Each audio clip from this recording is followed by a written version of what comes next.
Welcome back to the channel, lads and ladies, and welcome to You have the prettiest voice. Story Time with Uncle Shadow. I'll go ahead and not only do that for you, but I will waive So, for it. Shadow is I think, ex-army person on the Discord, and I'm very glad that AC and Butler invited him to join the crew because, well, you'll hear for yourself.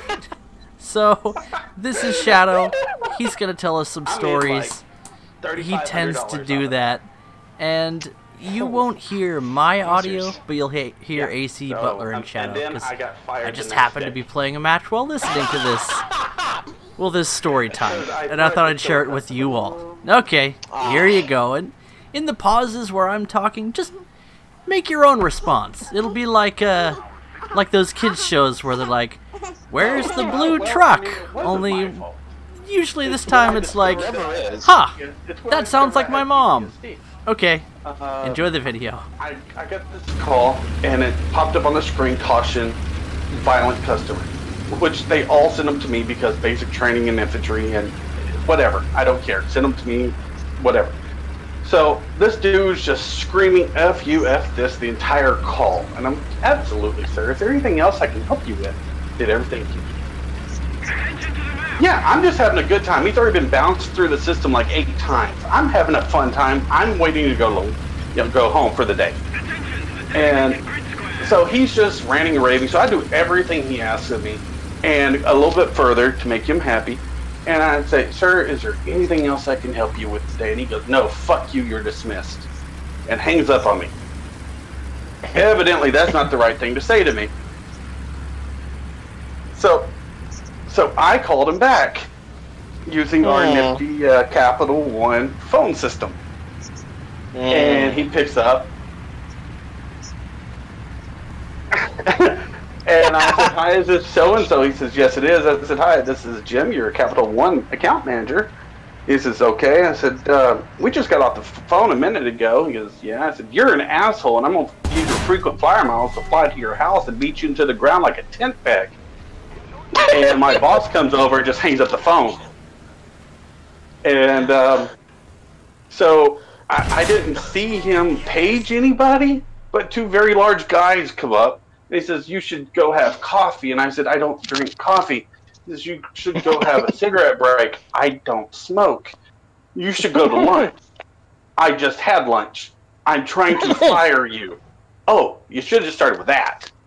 And 2 very large gentlemen take my badge, cut it in half so I can't swipe back in, and walk me to the front door and close it behind me.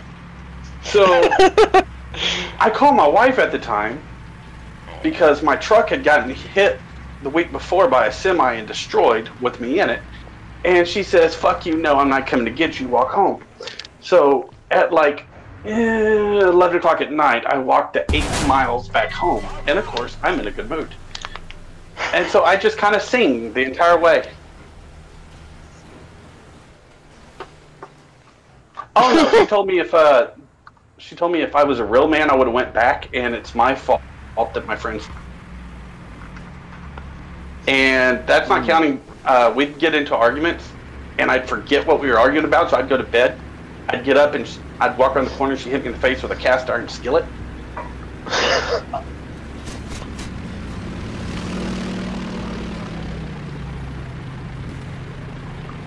Well, she was an amazing military spouse. She was the head of the FRG. She would cook for the unit. She was an amazing military spouse. The problem was when I was no longer military. And there was no longer her being able to preen in front of the other military spouses. Matter of fact, the guy before me was a staff sergeant. The guy after me was a major. I was a pay cut because I was a private first class. So, yeah, I was a pay cut. Oh no, I think the guy she's married to is a colonel. So she did, right after me. Anyway, literally, the guy that I called her to sleep on me with when I went back to go get divorce papers signed, I had to... Actually, yeah. But anyway, so one time You are absolutely right. I can't tell you the number of guys I've blown to hit E4. I mean, I'm sorry. That death shot, man, let me tell you. They give infantry knee pads for a reason. It's not for low crawl. Anyway. But no, one time, we were having an argument. I said, I'm just going to go drive. Leave me the hell alone. So I tried to go out the back door, and she ran and blocked the back door. So I tried to go out the front. She blocked the front door. And then I popped her ass just going anyway. Anyway, so I just kept going back and forth until her little fat ass couldn't get in front of me anymore, and I dodged out. So I get my little... Yeah, the statute of limitations has passed.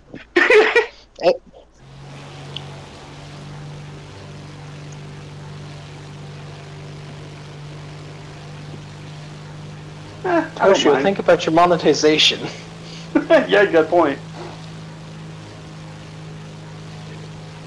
So anyway, I'm sitting in my I'm sitting in my little Ford Ranger, and she hops up on the running board and starts beating on the glass. We're going to finish this discussion. I said, no, get off my truck. She goes, we're going to finish this. I was like, well, I tried. Put it in reverse and gunned it coming down my driveway. And she starts screaming, let me off, I'm sorry. So I stop at the end of the driveway. And she says, F you, I'm not getting off. I was like, well, you had your chance. So I put it in drive and stomp it. And we go flying. We go flying through this neighborhood with posted 25-mile-an-hour speed limits at 80, with her on my running board, holding on to the back of the cab and the mirror, screaming at me at the top of her lungs. It's a military neighborhood. Everyone knows us. So I go flying past my buddy's house, and he just waves at us. I make the corner on two wheels and make the entire loop and pull into the church parking lot because she's sobbing and beating her head against the window, begging me to stop. So I pull into the church parking lot, and she gets off. Well, she gets off, and I open the door to apologize, and she reaches up and claws me across the face. And then the look across her face was like, oh shit.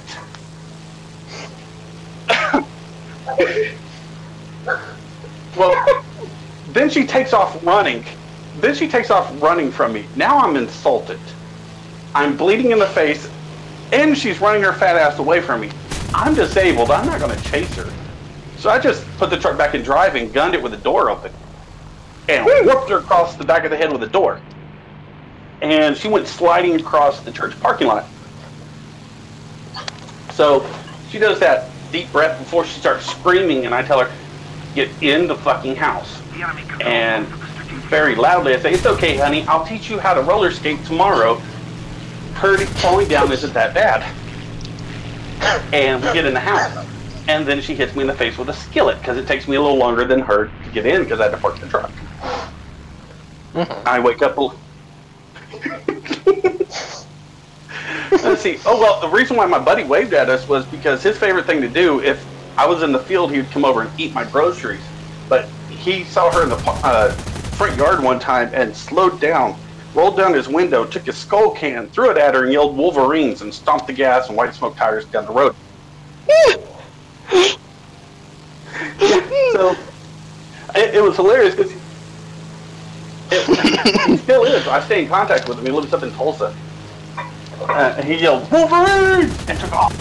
And this dude is like 5 foot, maybe 6, 7, maybe 100 pounds. But every time we'd wrestle, he'd throw me. Like he threw me off of the 3rd floor balcony during a combatives, and I hit the ground. And I was like, oh. He's like, that all you got? No, give me a minute. I got back up. Not dead yet. Yeah. Yeah, it does. I've been thrown off of 3- and 4-story balconies before, and it hurts. But I got back up because I'm stupid. So, what else happened? Oh, yeah, I'd be in the field because he was running during a training mission, training up for Iraq, and he did a combat roll. And the ground was wet. He slipped on his rifle and drove the barrel through his skull, through his temple. And the lieutenant, the one who left us in Iraq, made him stay in the field for an extra 3 days, which causes seizures now. So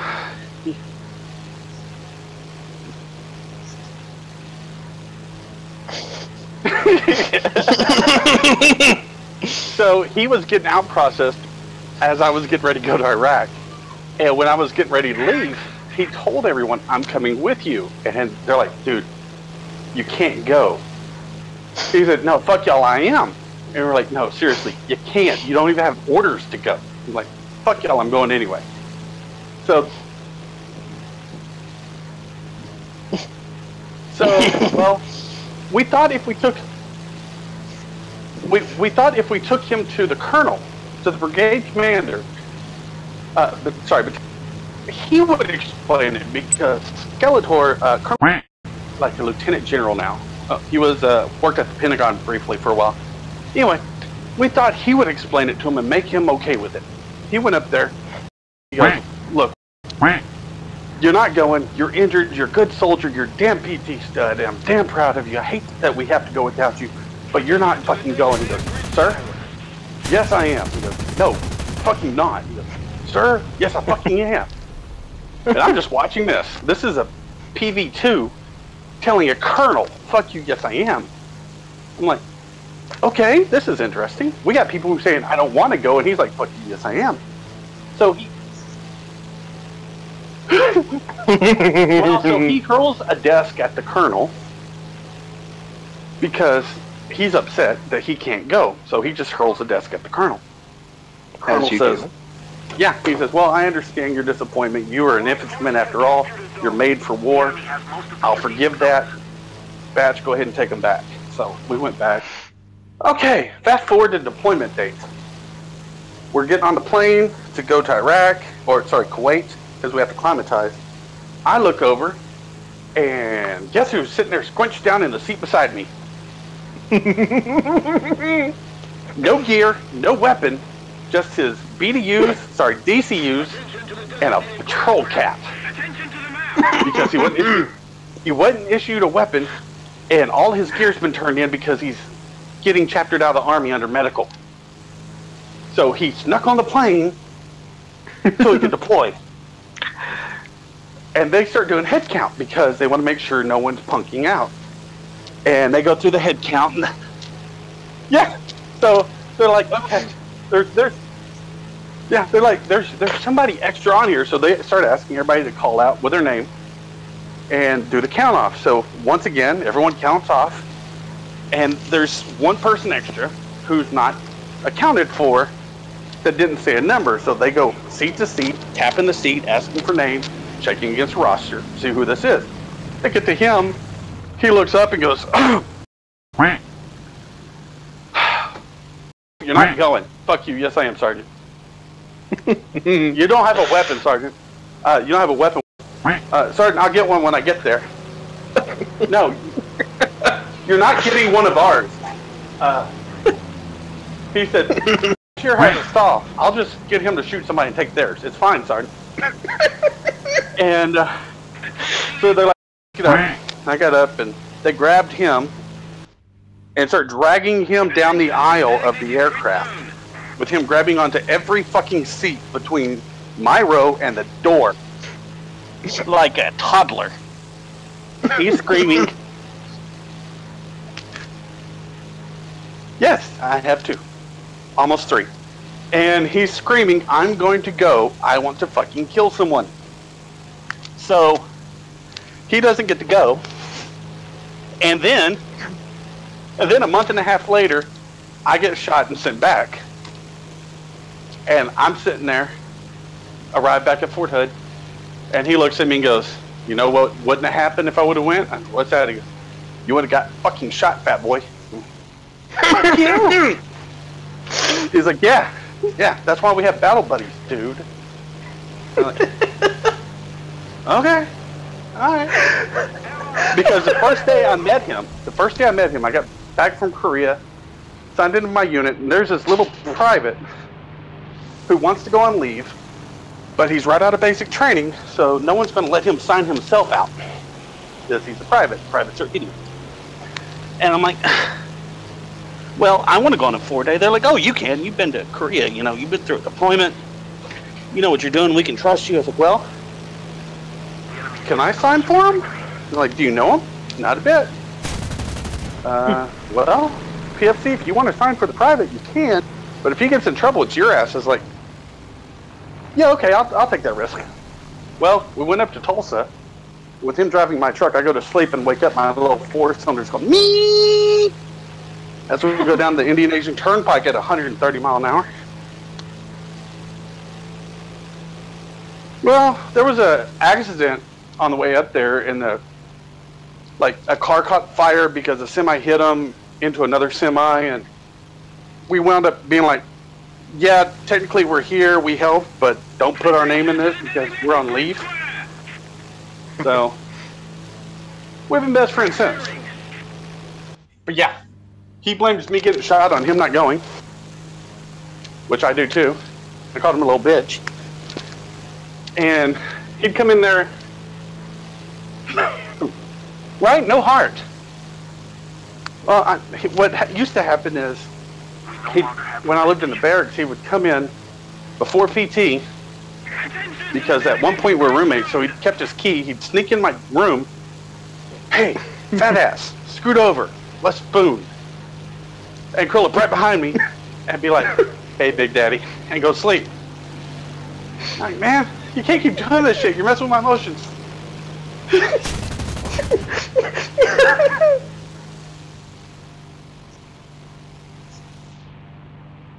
Yeah. Yeah, because I mean, I've been through like 3 or 4 girlfriends and like 2 wives since that. Me and him were still close.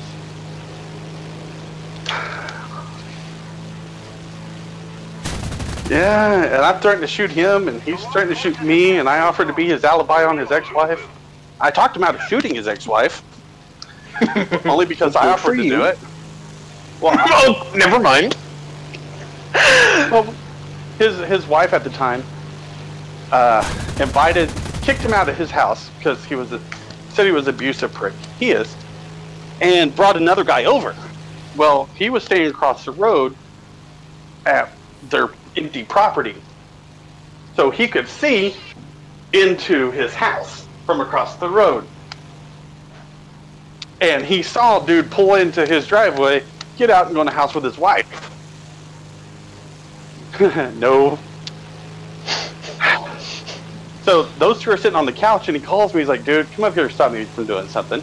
I drive it from my house about 4 hours to Tulsa. We don't have the advantage anymore. And I'm sitting there, he's like, so, I've got a 700 Win Mag. Help me sight this in. So we zero it in. And why'd you want me up here, dude? He goes, well, look down my scope. I look down, I was like, hey, that's your wife. Who's that beside her? He goes, the reason why I'm sighting in my scope. Oh. Oh.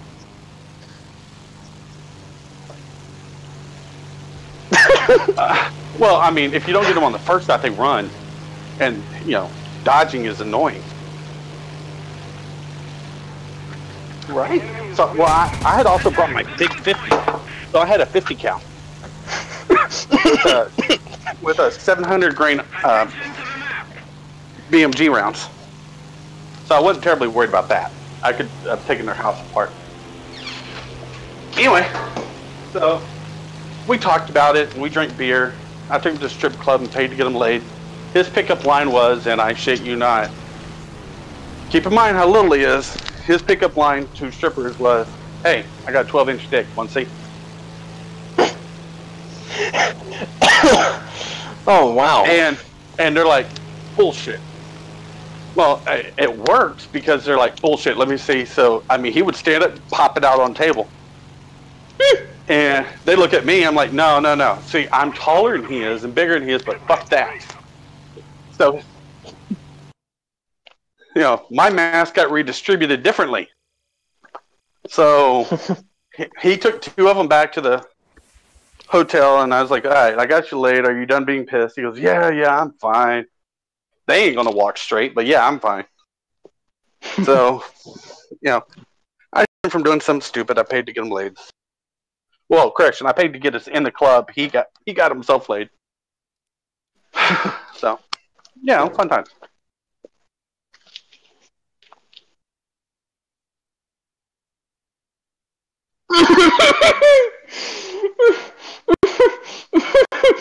Before. Oh, it was hilarious. It was well, this dude was one of those guys so big you couldn't do it properly because he couldn't compress the muscles in his chest enough. So he would just kind of, flex his arms and the ground would move. And so we're just BSing out in the field, and he's like, "I bet I could shoot there like the 50." He goes, "Fuck yeah, I could do that." Seriously? Yeah, what's it worth it to you? I'm like, dude, I'll pay you $20 if you shoot it from the hip. He goes, "Oh, hey." I'm like, "Guys, y'all want in on this?" He's like, "Yeah." So we get like 5 guys together because this is going to be interesting. We got nothing else to do. We're in the field for 3 weeks. And it's about Korea, so what else are you going to do? So, we're sitting there. We can't pay him right now because we're in the field and we don't carry cash to the field. So we dismount the 50, hand it to him, and put 1 round in it.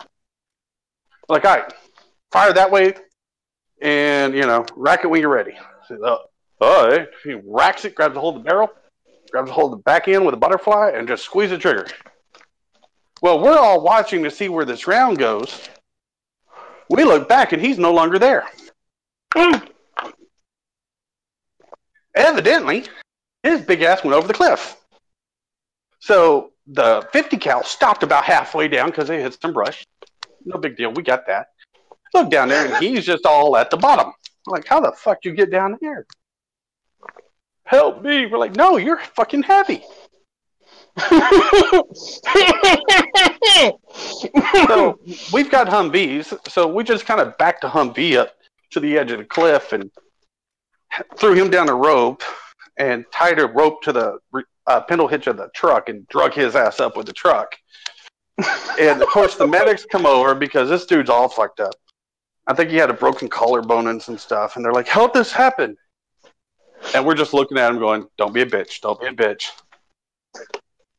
And he looked dead at the medics. He goes, I was taking a leak and I must have slipped. We're like, ha, yeah, you made $100. But yeah, dude fired a 50 from the hip and fell off a fucking cliff. It was great. That was our welcome to Korea. We had another guy who decided. Go ahead. And that's just about it for story time with Uncle Shadow. Adult content, obviously, but yet another reason to come hang out on the Toshio Thunder Discord. Okay, guys, catch you in the next one. Bye-bye. Say bye-bye, Mama. Say bye-bye. She ain't saying nothing.